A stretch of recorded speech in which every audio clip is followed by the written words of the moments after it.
using Italian. I know. Oh my goodness. So we have today with us Ralph Andriacco. All right, woo! All right. We do have a few career counselors on this call, so definitely take note of Ralph because he is very valuable to our clients. He is a one in a million. I love Ralph, and I met him through another webinar, which is awesome. So Ralph began his career coaching journey through improvisation. So he is an actor by trade, and then he became a career coach. He talks about the 12 years that he traveled all over the US and all of his teaching, and then kind of reinvented himself for this next phase of his life. All right. So he has a little bit of the acting, a little bit of improvisation, some directing, some acting, a little bit of everything. He's worked with college students. He has partnered with different schools such as University of Pennsylvania, Harvard College. He earned his BFA college degree from Temple in Philadelphia. And he is a Core Essentials graduate from Coach U and holds a positive psychology certificate from the University of North Carolina, Chapel Hill. So I'll turn it over to Ralph. He's going to co-host, and I ask you all to put yourselves on mute so that we don't talk over each other. But if you have a question, feel free to put it in the chat box and I will relay it to Ralph as he goes through this session. He's also going to stop a few times and ask if there's any questions, just kind of check in, and at the end, of course. So you'll have ample time to ask any questions that you might have. All right, very good. Turn over to you, Ralph. It's all yours. It's all mine. It's all yours. It's all mine. Great. Thank you very much. I am going to share my screen. Excellent. Can you see that? Yes. Excellent. Great. We're already off to a good start. Wow. Hearing you talk about everything I've done, that's crazy. I don't believe half of that. Does that mean you're old? I'm not really sure. I know, right? It seems like I've done a lot and I'm only 21 years old. There you go. I don't understand how that could possibly be. Clean living. That's what it is. Hey, everybody. Thank you so much for being here. We're going to have a lot of fun today. Welcome to Designing Your Drive, Permission to Push the Pedal. It's great to see everyone choosing to spend some time and connect and learn together. I know everybody's time is valuable, so I appreciate that. Right off the bat, designing your drive. What the heck does that mean, right? It actually means two things. Number one, it's making a plan for your journey to find new job opportunities. So the actual drive forward. But it also, it's examining your internal drive and inspiration for going after the opportunities you go after. So your internal drive, your inspiration. And it's also giving yourself permission to drop into this journey fully with excitement and with joy. So that's what we're going to be doing today. I like to start all of my workshops and my classes that I teach with a moment of gratitude. I like to find space every day to notice and say thank you for things that are meaningful. So I want to do that right now before we get started. And first, I'd like to thank Christine for inviting me to be a part of this group. I really appreciate the opportunity. I'd like to thank the Monmouth County Workforce Development Group for making this all possible. And finally, I'd like to thank all of you, all the participants, for making time to be here. Like I said, all of our time's valuable, and I'm always appreciative when people make some time in their schedules to connect with me and learn and grow together. So thank you for that. Who the heck am I, right? Christine said a little bit about who I am and what I do. I'm Ralph Andracchio. I'm the owner of Information Coaching and Communication. I'm a trained communication coach. But when people ask me what I do, I ask them, what would it mean if every aspect of your life was in alignment? What would it mean to you if you knew what you wanted out of life and went for it? Right? I help people discover, decipher, integrate, and inspire. Specifically in terms of this group, what I do helps you find the job you need to live the life you want. My coaching journey, as Christine said, sprang from my time in improv theater as a performer, instructor, producer, director. Oh my gosh, it's going on 13 years now, almost 15 years I've been doing it. Traveled all over the US, teaching, performing, doing corporate trainings, presentations like this. And what I love about improv is it's really good at helping people find their true engine. And by true engine, I mean what drives you. You're going to hear me say drive a lot in this presentation, but it's all about that engine inside of you. What motivates you, gets you up in the morning, gets you focused, inspired, and ready to dream bigger and reach farther. It also helps you get comfortable on stage without a script. In improv, when we get on stage, we got nothing. We show up as a blank canvas. We don't have a script. We don't talk about the show beforehand. We don't plan, oh, I'm going to do this character and you're going to say that, and then we're going to do this. It happens when it happens. And it's very scary, but also it's a pretty good approximation of life. We don't wake up with a script waiting for us on our nightstand about what's going to happen that day. So improv teaches us to roll with whatever happens, and be confident in ourselves that the choices we make are going to be the right ones for us at that moment in time. How does, I'm sorry to interrupt you, Ralph, but yeah, how does improv have anything to do with counseling for your career or job search? Oh, good question. They just seem very opposite. And as job seekers, we're taught to memorize our career stories and interview questions and answers and that kind of thing. I don't understand how they connect. Yeah, well, we can memorize all we want and have our script ready, but you never know when you talk to somebody, connect with somebody, go into a job interview, what's really going to happen.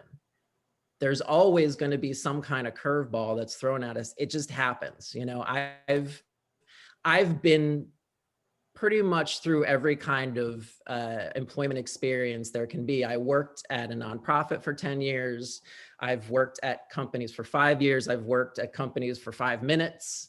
I've been where, I was living paycheck to paycheck. I've been where I didn't know where my next paycheck was going to come from. So I've been through the whole spectrum of it, and I've memorized my work experience. I've the lines in the back of my head of, what I'm supposed to say or what people want to hear. But really what I've found in my experience is it's the human connection that we're all looking for. No matter what side of the interview table you're on, you're looking to connect with that person on a human level. And even in networking, you can tell when somebody's reading off a script, what they do, what they've memorized. And you can tell when somebody believes in themselves, believes in what they do, they're excited about what they do, they're excited about what they're looking for. And there's a certain level of off the cuff kind of, I'm just going to go with the flow in this one, trust in myself, trust in what I have to say, trust in what I'm good at and what I'm looking for.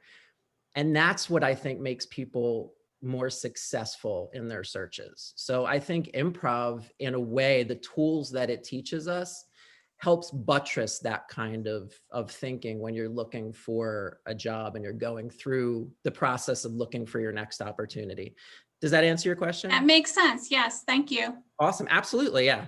So that's what improv has taught me. And that's why it led so nicely into coaching, because they're very similar. They share a lot of their DNA in terms of helping people get comfortable in their own skin, step into their power, find their voice, and all of that helps you find your next opportunity a little bit easier. So that's the experience I have. That's where I come from, and that's what I bring to the table. And hopefully you're going to hear that today to spark this conversation and get you thinking a little bit differently about your experiences. The goals for today. We're going to be getting specific about your who, your what, and your how. That's going to be a big part of what I'm talking about today. And really what it is, your who is who you are inside, your engine. You're going to be hearing me say that a lot today. Your what is what you want to do, what you've done, what you want to show to the outside world, how you manifest the inside outside, right?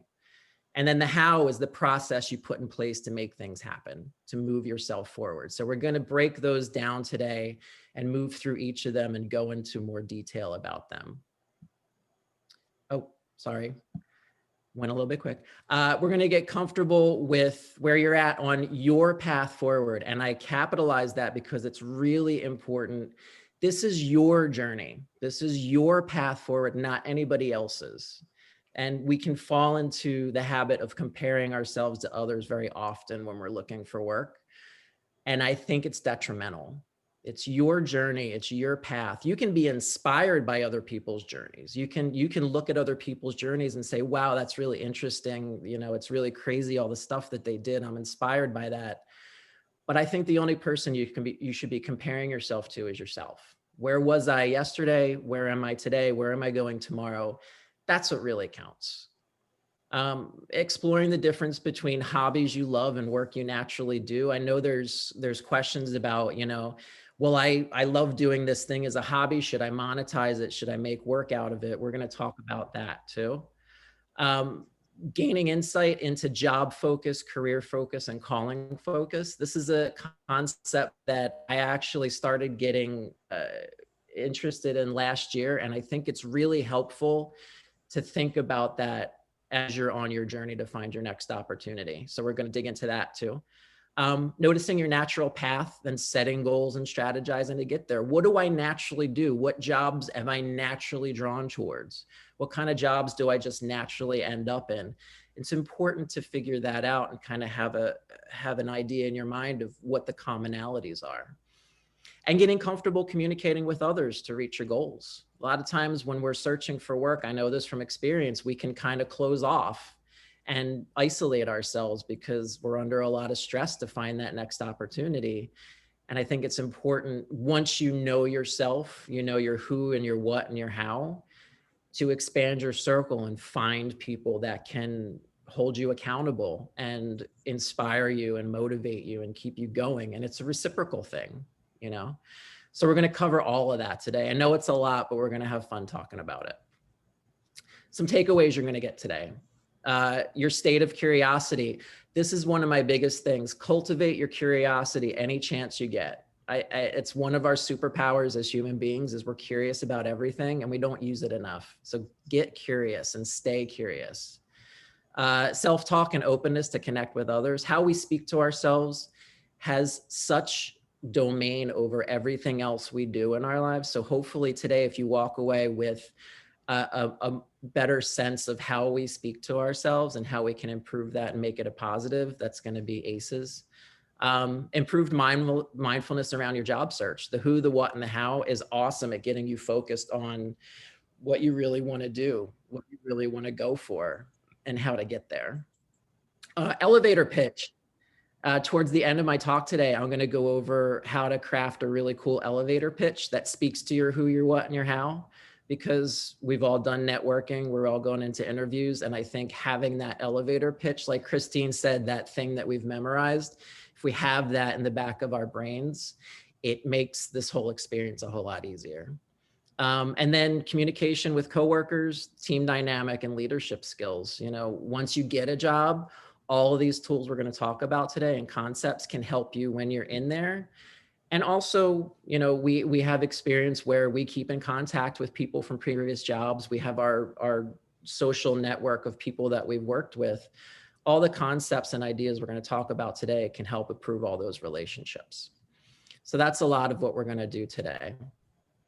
Some ground rules. I know Christine went over some of them. I just want to reiterate to make it easy. Everyone's an important part of this experience. So I want to hear from as many people as I can today. I love to hear stories. I love to hear questions, comments, observations about stuff. We're going to have the chat open to do that. Well, the chat is open, guys. The chat's open, but yet nobody is asking or chatting. So, so Yes. When you have That is available. when you have a question, drop it in the chat. We're going to be checking. And I'm going to stop every so often to ask if anybody has any questions, what questions you have for me so far. So keep that in mind.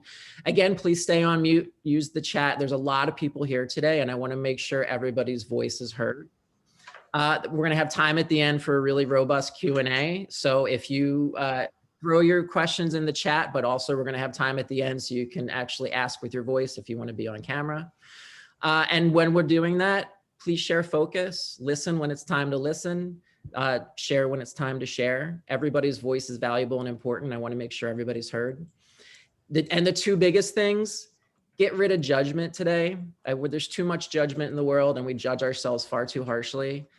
Try to set that aside today and just listen with an open mind, ask questions and jump in and be a part of the conversation.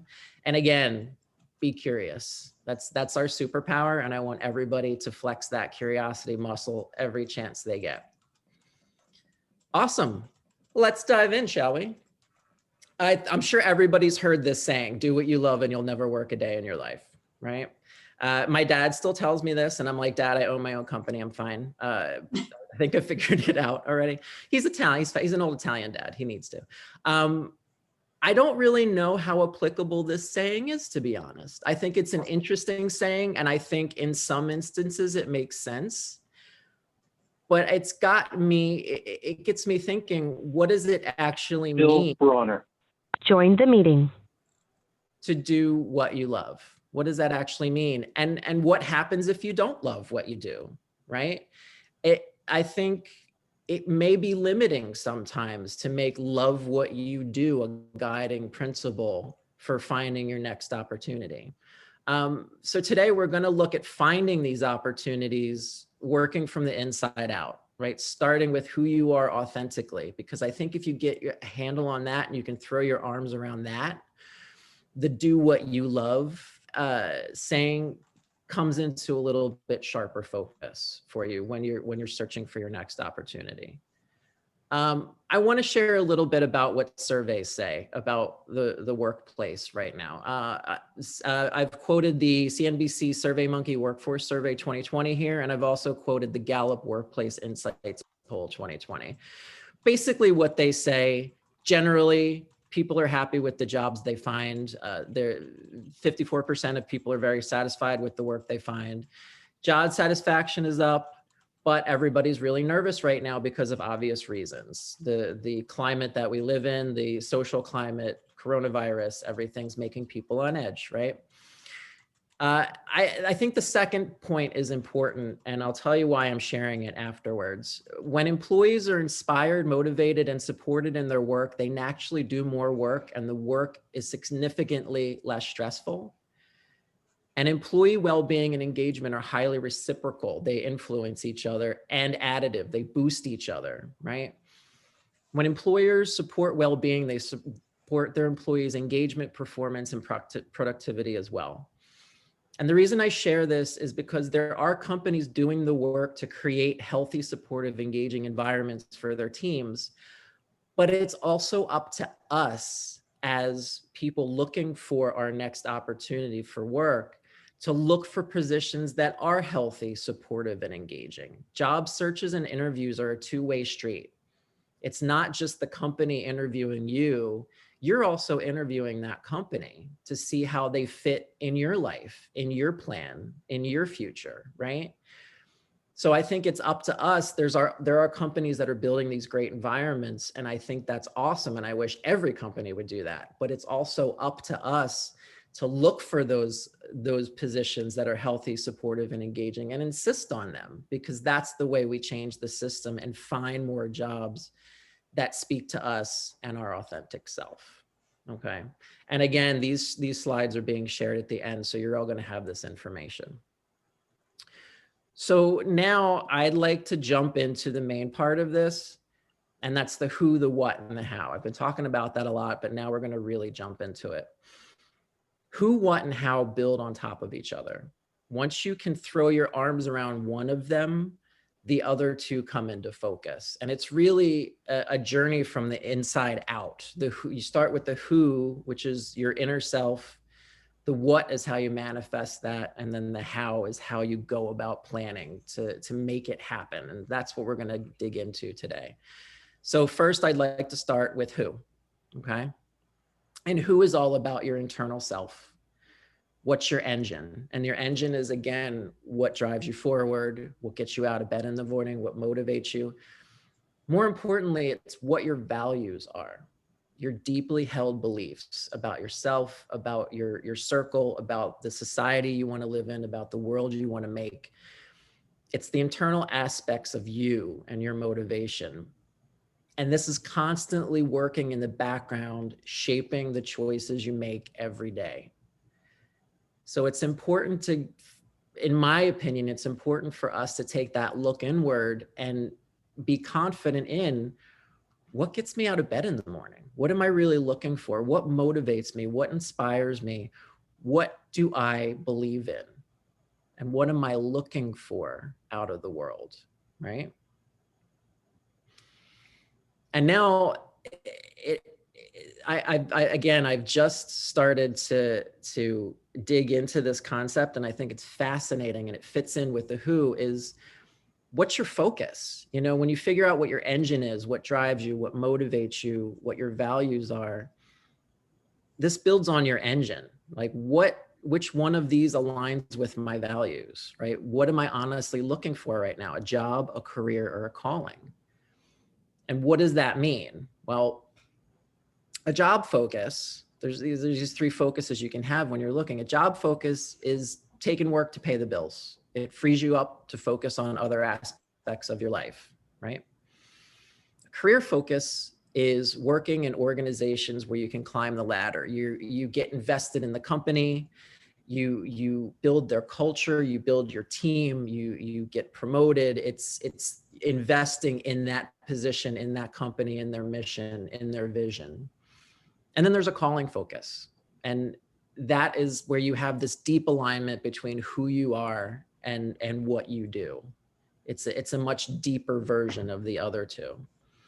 So let me ask you, Ralph, between Absolutely. those three, if you are doing the career focus and then your career is suddenly eliminated due to the business going out of business because of COVID, or no longer being needed, or sales, or whatever it happens to be, is it okay that you go to a job focus until you can get back on track for a career? Or can you switch between the three, or is it better to stay with one focus?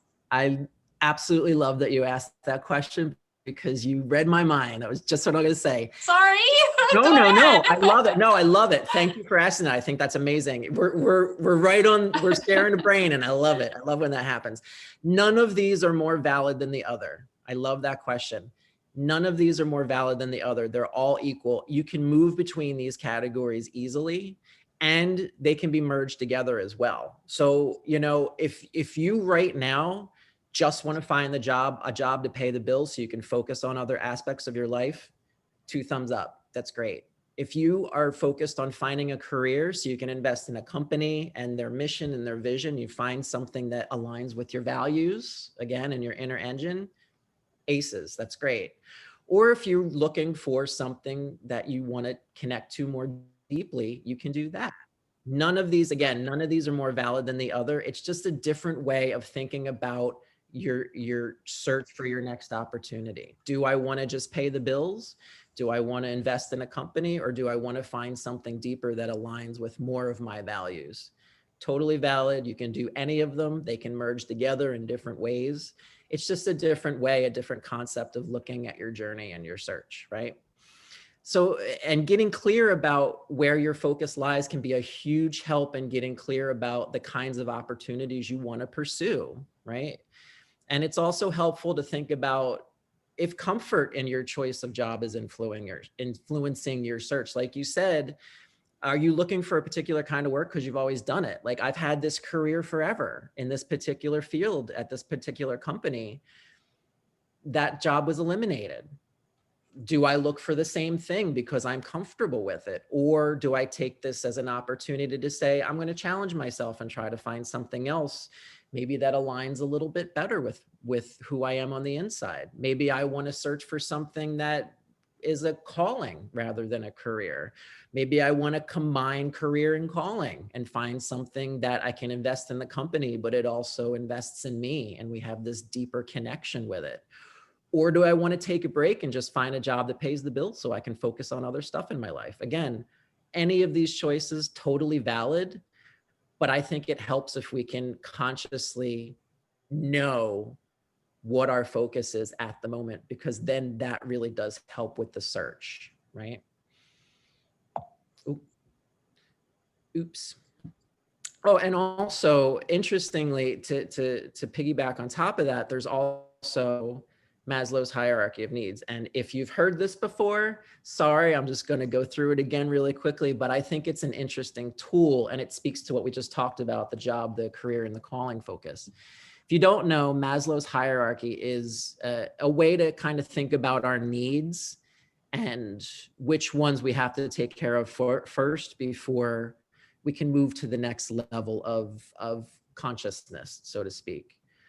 So at the base, it's our physiological needs, right? We need to find water, food, shelter, clothing, all the basic needs to survive, right? And then once we have all those taken care of, we can start to focus on the next level up, which is, our security, employment, health, property, those kind of things.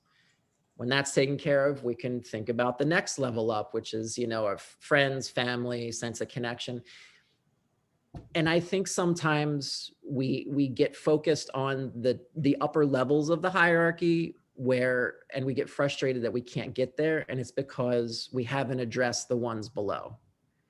So I think if anything is taken away from our conversation today, I think just taking a breath, stepping back and saying, where am I right now?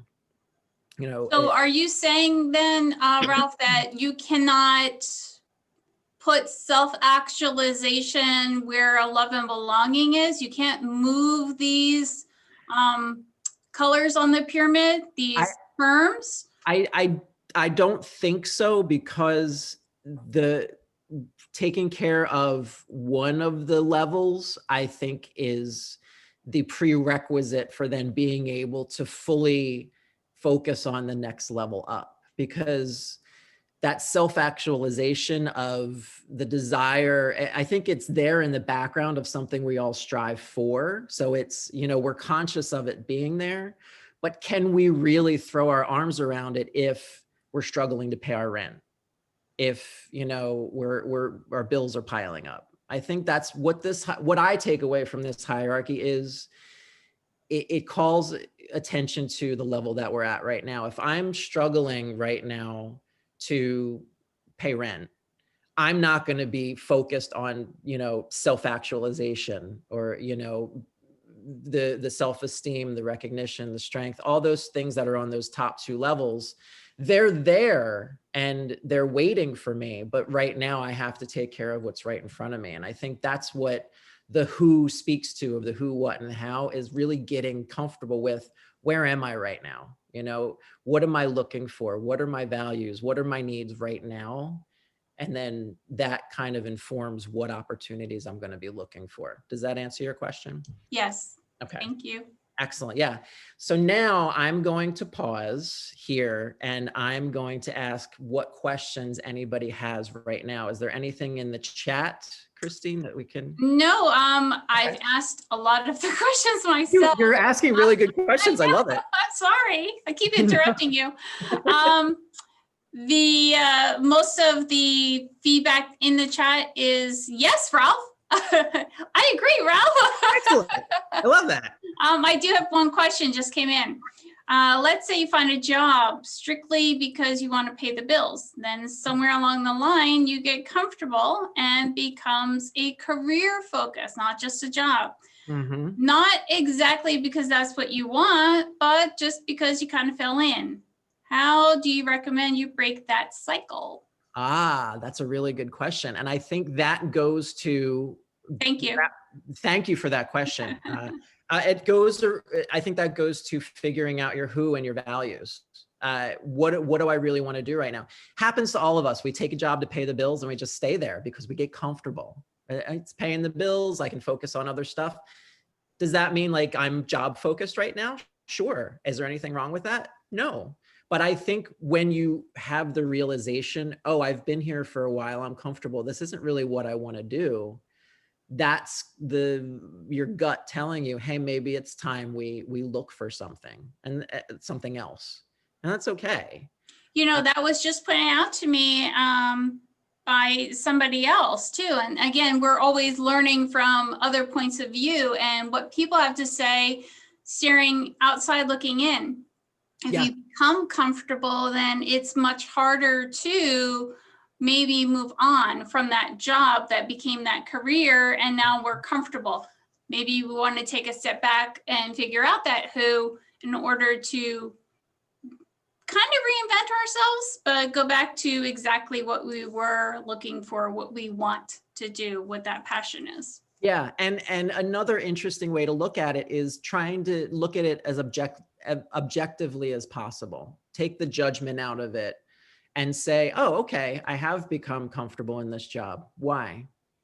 You know, what's happened that I have become comfortable? What's happening? Is there anything at this job that's interesting to me that I didn't realize before that I want to explore more? Is it really just that I enjoy having a job that pays the bills so I can focus on the rest of my life doing other stuff?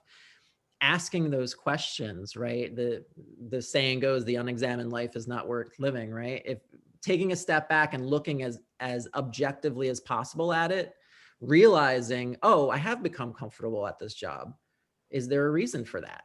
You know, is there anything here interesting to me, or am I just like having a job that pays the bills? I think once you make those realizations, it's easier then to follow the thought through. So is that a psychological need then? If you are taking a job to pay the bills, is it okay to keep looking for a different job? Yeah, I absolutely think so. I think if you have a job, it takes the stress off, right? It takes care of those bottom two levels. So you're not worried like, oh my God, I don't have enough money. I have a job, it's paying the bills. That stressor is now off your plate, and that frees you up to think about the higher levels like we were talking about before. So there's nothing wrong with having a job that pays the bills. And if you want to stay there for the time being, like we said, great, that's where you're at right now. But also it frees you up to look for other stuff. So if you are saying, oh, I'm getting comfortable here, but this isn't really what I want to do, you have the job, your financial situation is secure. It takes the stressors off where you can think about the next steps a little bit. So you can focus on the other pyramids up above, the different colors. Exactly. While you still have the job that's paying the bills, so to speak. Exactly. Yeah. We do have one more question. Sure. How do you transition your resume when you've been doing a job for 20 years and want to move in a different direction? Maybe from sales to, I don't know, administration, operations. How do you take that resume and make it administration focused as opposed to sales focused if you've been doing it for 20 years? I love these questions because they feed in so perfectly into what I'm going to talk to next, which is the what. So I think I'm going to answer that question right now. So come along on a journey with me, if you will, everybody.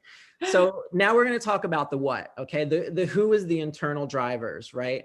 The what is how you manifest that into the world. So it's what kind of work experiences you've had in the past.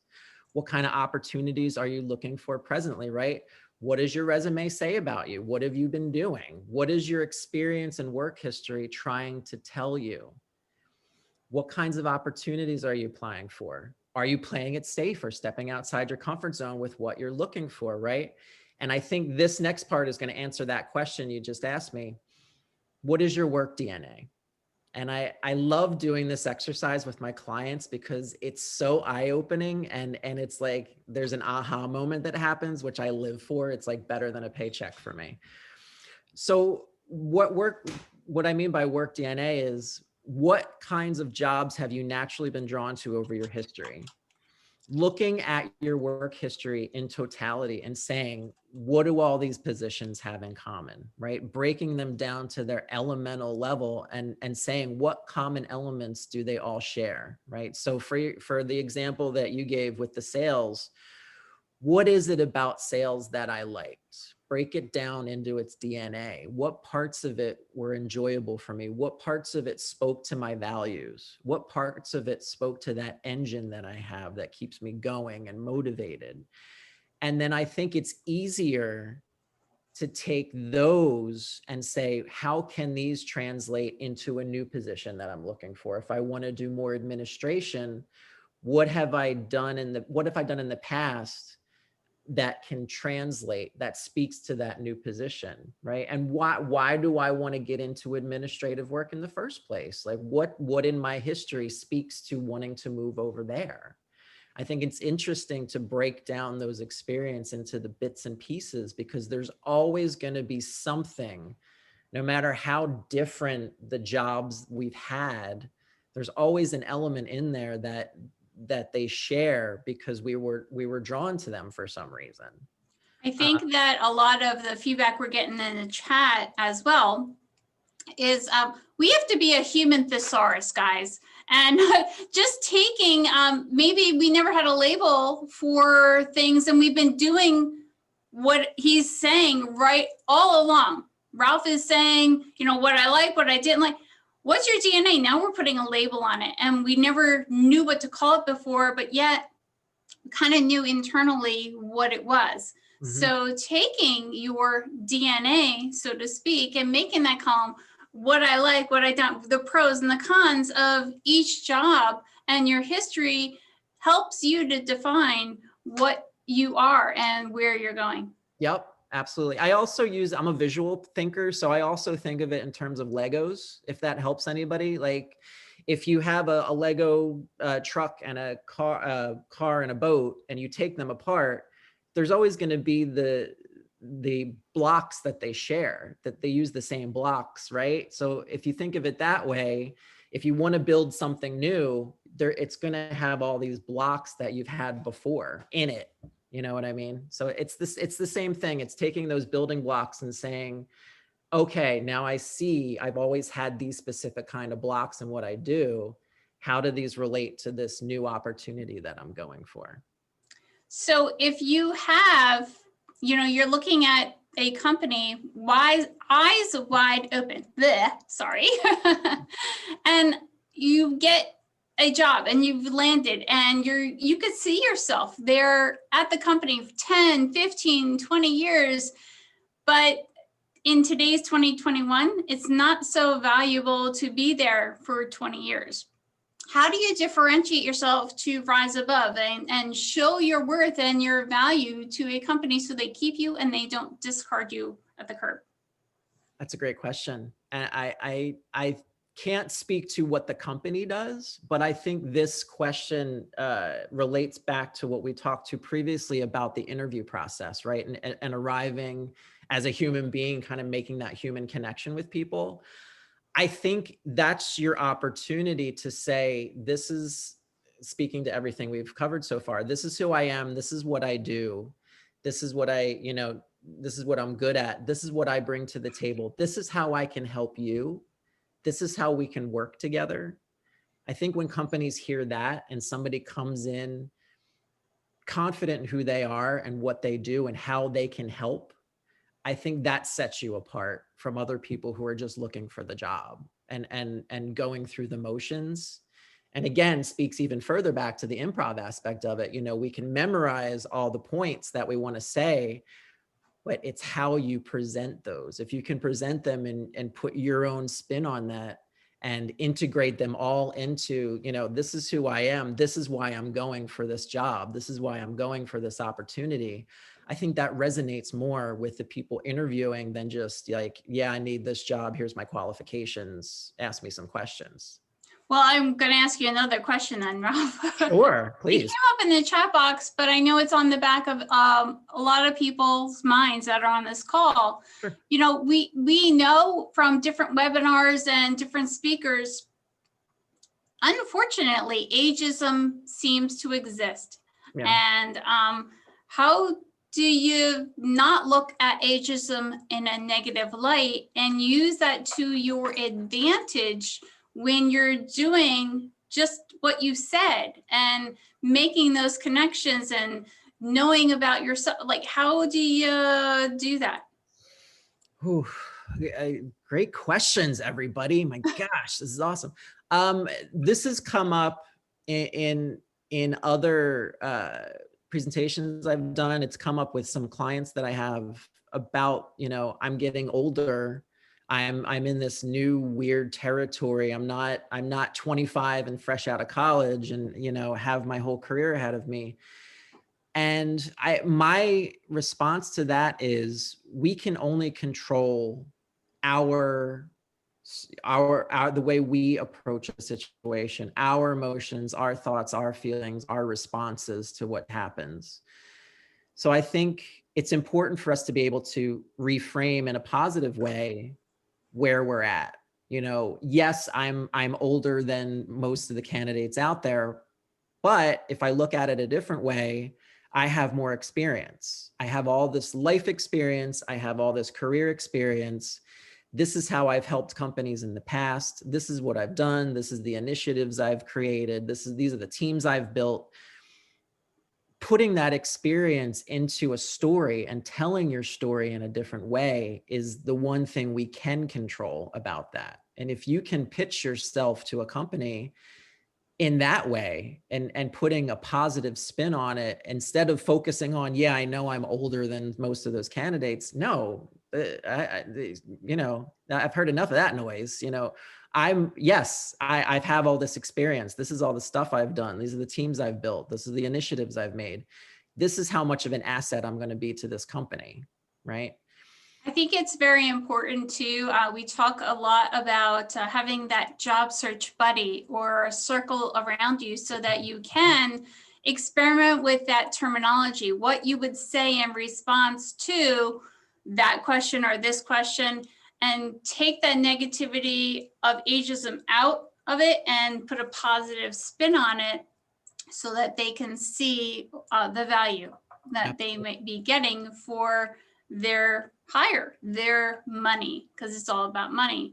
I love one of our speakers that had said, if you were flying in a plane, did you want the pilot to land in the Hudson River and land it perfectly? Or did you want a brand new guy out of school who wasn't skilled in landing planes? Who would you want? And that would be that value to somebody that is 50 or older. Yep. Having been through a lot of that. I think that's a wonderful point. Yeah. I love that. You know, I love that. Yeah, there's a comfort that comes with experience. There's a quiet confidence that comes with all that experience. And if that's an asset, and that's a tick in the pro column for you when you're out there searching for your next opportunity, put a positive spin on that. That's something that companies are going to want. I love that analogy of, landing the plane. I want the person that's been around the block and knows and has been in the situation where they can come at it from a confident point of view. Yeah. Great. Sorry to go on the ageism thing. Go ahead. No, I think it's a really important topic. I'm glad you brought it up, and I'm sure we can talk about it more at the end. I think that also flows nicely into the final part of it, the how. Okay. The how is your who and your what knowledge being put into practice, right? How's your daily routine helping you find the next opportunity? A big part of that is, just like you said, who in your circle of support is holding you accountable? Do you have a circle of support? Do you have people that you can talk to about your journey and about your struggles, share your moments of joy with, your accomplishments, who can congratulate you and keep you honest? I think it's important. Like I said before, we can sometimes tend to isolate ourselves if we're hit a rough patch and we're struggling to find that next opportunity. It's so important to have that close circle of people that you can talk to and text and email and get on Zooms with and call on the phone, and you support each other, and it's a reciprocal thing. You help each other out like that, right? So your how is also about prioritizing and strategizing. Okay, I know my who, I know my what. Now, how am I going to put it into practice, right? And I find the best tool to do that is SMART goals. I'm sure everybody's heard of SMART goals, but if not, really quickly, SMART stands for specific, measurable, attainable, relevant, time-bound. Goals are just dreams with a deadline. I love that saying. We all dream. We all say, oh, I want to find, I want to find this, or I want to work there. Too nebulous, right? It's using the SMART goal structure really helps you get focused about how you can put all this new knowledge of yourself into practice. I'm sending out resumes. Why am I not getting any phone calls back? Why is, this seems like I'm doing a lot of work for not a lot of return. Think about it. Are you being specific? How many resumes are you going to send out this week? Where are you sending them to, right? Measurable. How are you measuring the work that you're doing? What's the yardstick, the specific yardstick that you're using? Is it attainable? Yeah, I want to ride a unicorn, but that's not attainable because they're really hard to find. They're not just everywhere. Is your goal something that is realistically attainable? And is it relevant to what you're doing? Where are you focusing your attention on? What companies, what opportunities?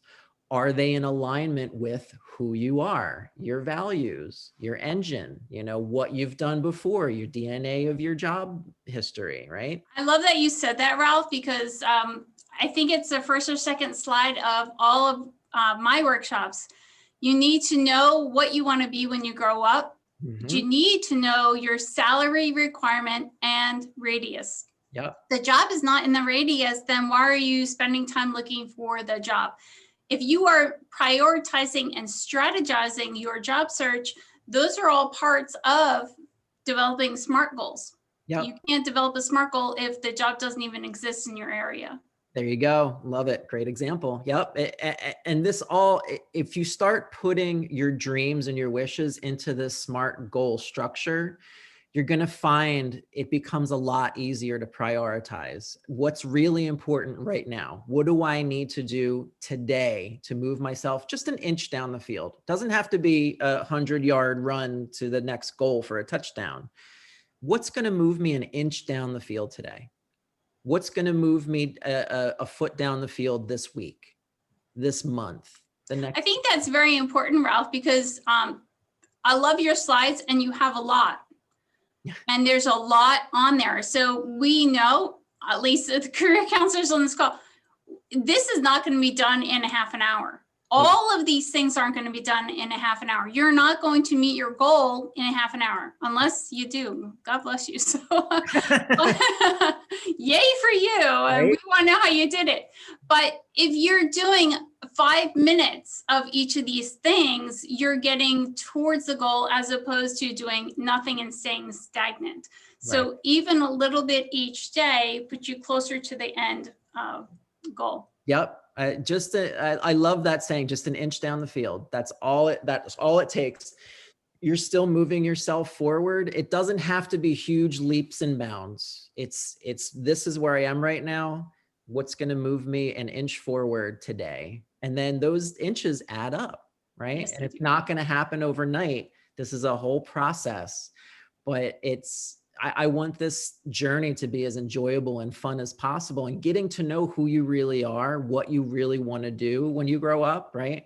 It can be a fun journey, but it's work and it's a process. It's not going to happen overnight. So thank you. Thank you for putting that into words. I appreciate that. I like this example that I'm going to show you because I think again, I'm a visual thinker, and I think this speaks beautifully to what we're talking about. This is the sand, pebble, rock metaphor. And I'm going to quickly go through this. There's a whole story that's attached to it, but I don't remember it. Basically, if you're given a jar, that jar is your life, right? And it can only hold so much inside it. We only have so much time in the day. We only have so much energy, so much bandwidth, as some people like to say. And you have rocks, you have pebbles, and you have sand. The big rocks signify the really important things in your life, your health, your family, your friends, all that good stuff. The pebbles are the other things that matter, like work, school, those kind of things. And then the sand signifies all the little things that happen during the course of the day, the you know, material possessions, the peripheral stuff, the annoyances. Depending on what order you put those into your jar is going to determine how much you can fit in. If we focus on the sand, the little annoyances, the peripheral stuff, if we put all of our attention on that, there's not going to be enough room for the rocks and the pebbles, the things that we really care about. But if we put the rocks and the pebbles in first and prioritize those things that really matter, we're going to find that we have more room and more time for other things. Is that Stephen Covey? I think so. I don't know. I forget the story, but I love the visual and I love the basics of it. And I think it kind of puts perfectly into a box a lot of what we've been talking about today in terms of prioritizing, focusing on what's really important, and knowing yourself, right? Knowing your jar, knowing how much time you have, knowing what's really important to you, what your values are, right? What order you put them in dictates how much you can fit, right? I'd like to pause again right now. What questions are there popping up at this time? Is there any new ones, Christine? No, I've been interrupting you throughout. I love it. I love doing stuff at the moment. I love it. It's great. Awesome. So we do have some frustration, I see, from, you know, the whole ageism question, which I don't think will ever change. Yeah, that's a big thing. And if that's something that we want to talk about at the end, I'm happy to. Again, I don't have the answers for that. I think it's an interesting and deep conversation, and I don't know. Hopefully we can come away with some new ways of thinking about it. But again, it's something that comes up with my clients a lot too. Does education also come up as far as, you know, now I was staying at home with children, and now I'm going back into the workforce. I want a good paying job. I've been juggling and doing lots of projects, but how do I tell people? How do I stick that on a resume without an education to validate my experience? Yeah, I think that's another reframing thing. You know, what experience do I have? What am I looking for? Do I have to look for an entry level position in a company that I really want to work for that speaks to me, or a field that really speaks to me? There's always a way to find a position that would take you if you have a light resume, or there's people you can talk to. I think networking is such a huge avenue of opportunity. If you connect with somebody and you say, listen, I really want to get into the work you do. I'm really interested in it.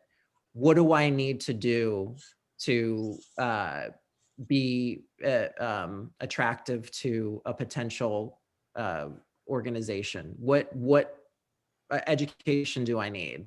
What positions should I go after? People love talking about what they do. And I think one avenue to explore if you're in that situation is to look for people who are working in the industry or working at the company that you're interested in, and connect with them and saying, hey, can I, you know, pick your brain? I'll buy you a coffee. You know, we can have a virtual coffee. I would love to know more about what you do. You know, if you couch it in terms of that, because I never ask people like, what do you do for a living? I always ask them, what's your story? You know, tell me your story. What got you to this point right now? If you open it up that way and connect with them again on a human level, they're more apt to tell you things you need to know, share information, help you in any way they can. That's a great point that you mentioned, Ralph, is rephrasing that question. Tell me your story. I think people are not used to it, and we're all human. That's just across the board. We're all human, and we want the best for ourselves, and we want the best for our family. The best might look different for each person, but we all are looking for the best no matter what.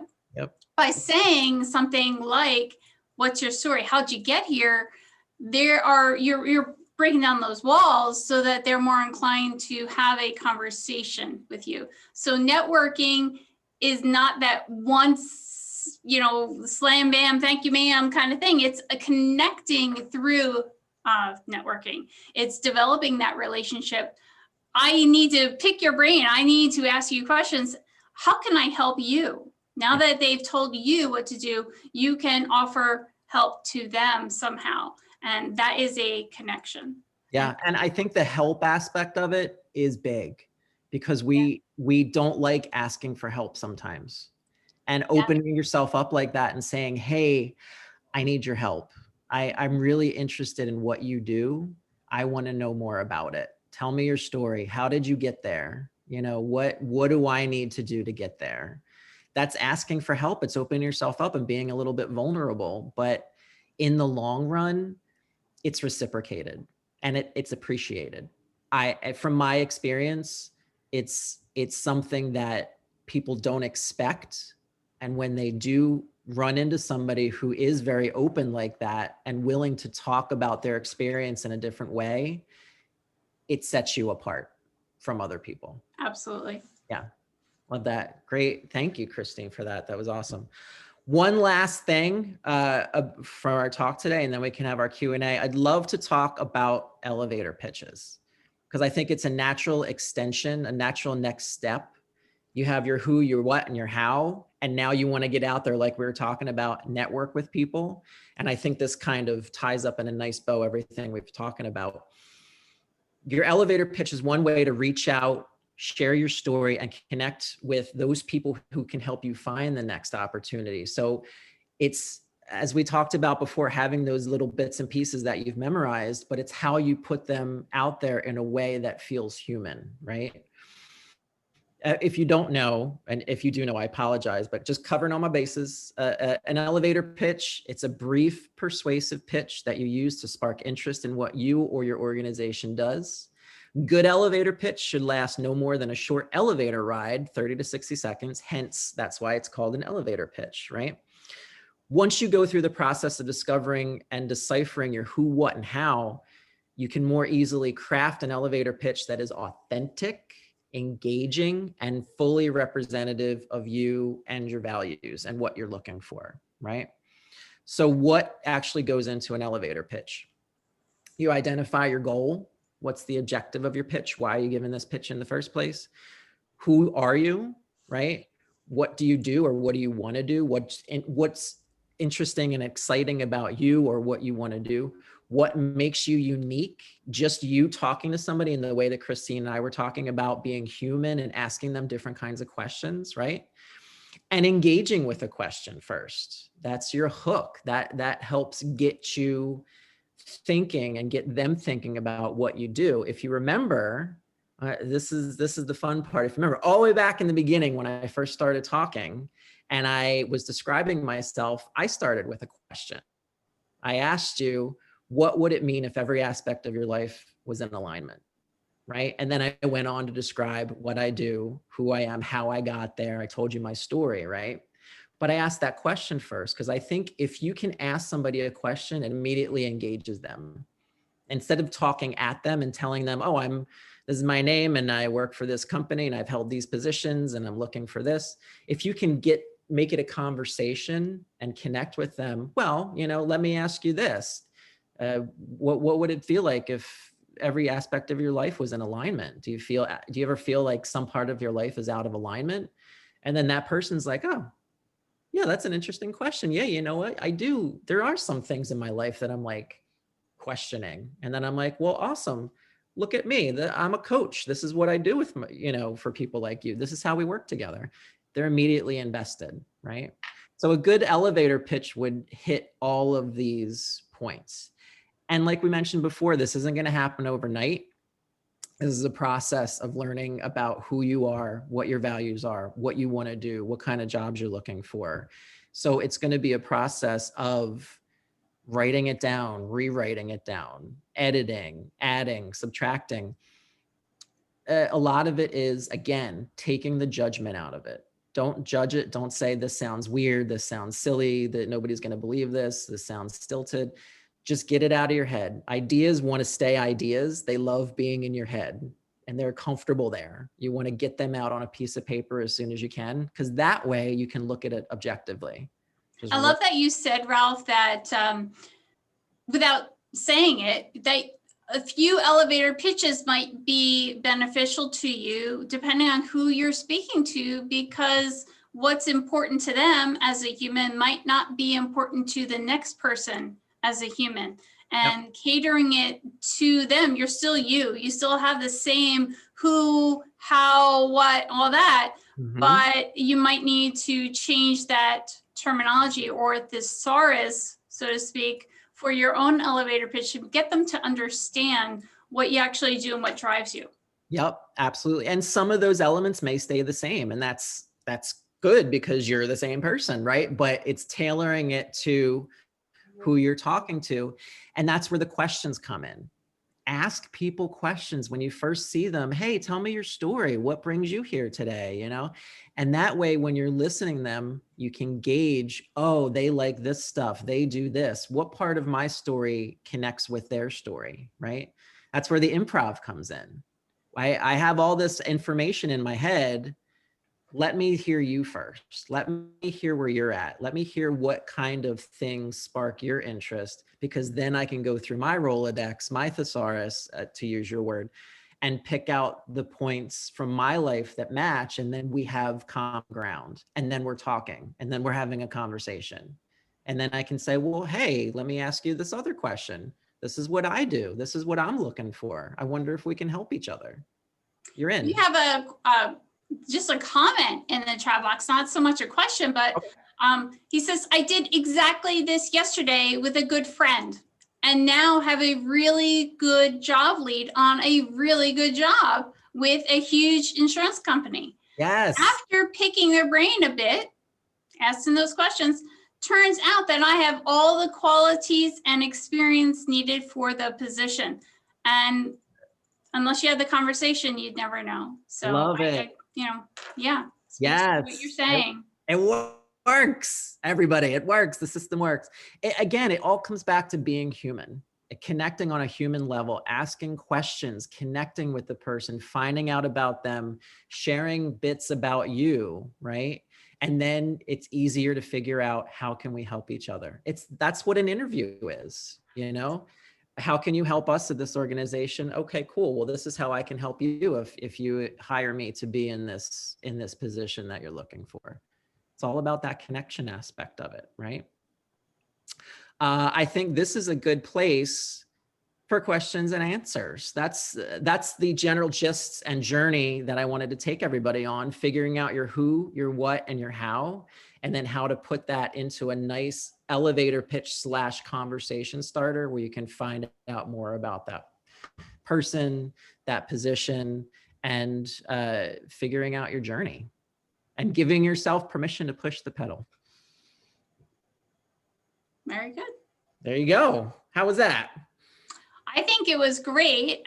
You definitely gave us some words of advice and wisdom, just different ways to think about our situation. Yeah. We have somebody that has said, you know what, I didn't know what to do with myself after 30 years and I've been struggling and where do I go next and how do I move forward? And a lot of your pointers in this presentation were addressed for her so she can identify and be able to put them into action and move forward. That's great. I'm not sure how everyone else feels. I hope they feel the same or similar, but what I'd like to do is just like to share a little bit more information about how people can get in touch with me, and then I can stop sharing my screen so we can see everybody. So if we want to have a bigger conversation, is that okay?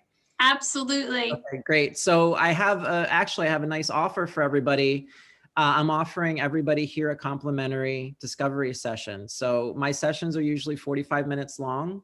And everybody here is welcome to sign up for a free one. So if you're interested in what I've said and want to talk more into your particular journey and how I can help you, or maybe give you some more direct, specific pointers that are tailored for you, you can get in touch with me. You can scan that QR code. I will also have my contact information on the next slide. These sessions, I'd like them to be scheduled before February 1st. They don't have to happen before February 1st, but I'd like them to be scheduled before February 1st, if that makes sense. And then if you're interested and you want to sign up for it, you can connect with me at my website, informationcoaching.com. You can email me at ralph@informationcoaching, or you can find me on LinkedIn. Just search for my name, Ralph Andracchio, or you can search for Info Coach Ralph. And again, everybody has these slides, so you'll have this information.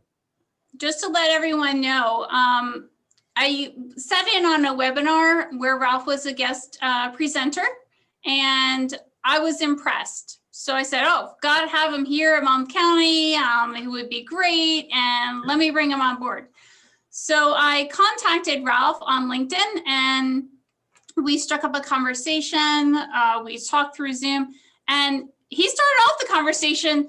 So tell me about your story. How'd you get here? Before we even got to anything else.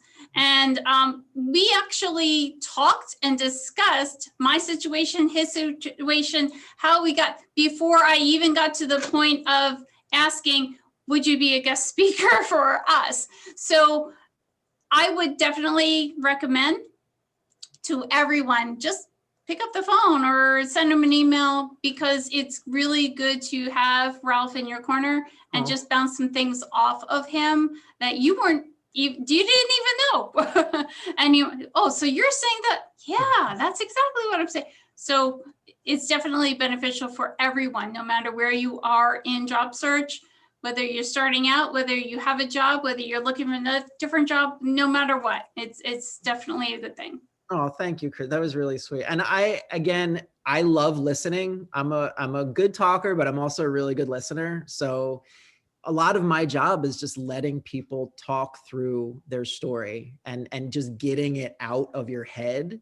And sometimes that is like exactly what you need. So if you just need somebody to listen to you for 45 minutes, give me a call. That's what I do. And I love doing it. Absolutely. Are there any other questions? I know I answered a lot or asked a lot for Ralph. Can Ralph put up his email again? I can. I'm going to throw it in the chat right now. I'll put it so everybody can see it. You can see me hunting and pecking. I've never learned how to type without looking, so don't laugh at me. It's okay. If you are 45 and older and from New Jersey, the New Start Career Network has a ton of programs for job seekers, especially older job seekers, that give you advice on what the current job search methodologies are today. And it's run by people that volunteer. It's all volunteer and just really, really good advice. So you can keep current without reading every article unknown to mankind. And then we also have, which just started, I believe that Ken put it in the chat box, New Jersey Career Network Job Seeker Community. So it is for New Jersey residents. Not sure how that works, Ken. You have to put in a zip code or something. I don't really know. But again, run by career counselors that are keeping up on the latest technologies and what's expected from recruiters as well as hiring managers. And it's a great group. I highly recommend that you join that as well. I will, this whole session was recorded, and I'm going to stop the recording, but post it on the YouTube channel. So everyone that is on this call today, I will send you an email in 24 to 48 hours with the recording so that you can get it, as well as all of the slides and our chat box. So you'll have everyone's LinkedIn information as well if you so choose to use it. Any other questions?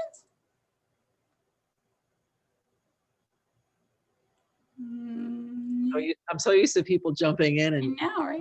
Well, I kept interrupting you, Ralph. No, not interruptions. I loved it. Every question was awesome, and it led perfectly into what I was going to talk. It's like we almost planned it, but we did. Thank you. Great information. Thank you for arranging. Awesome.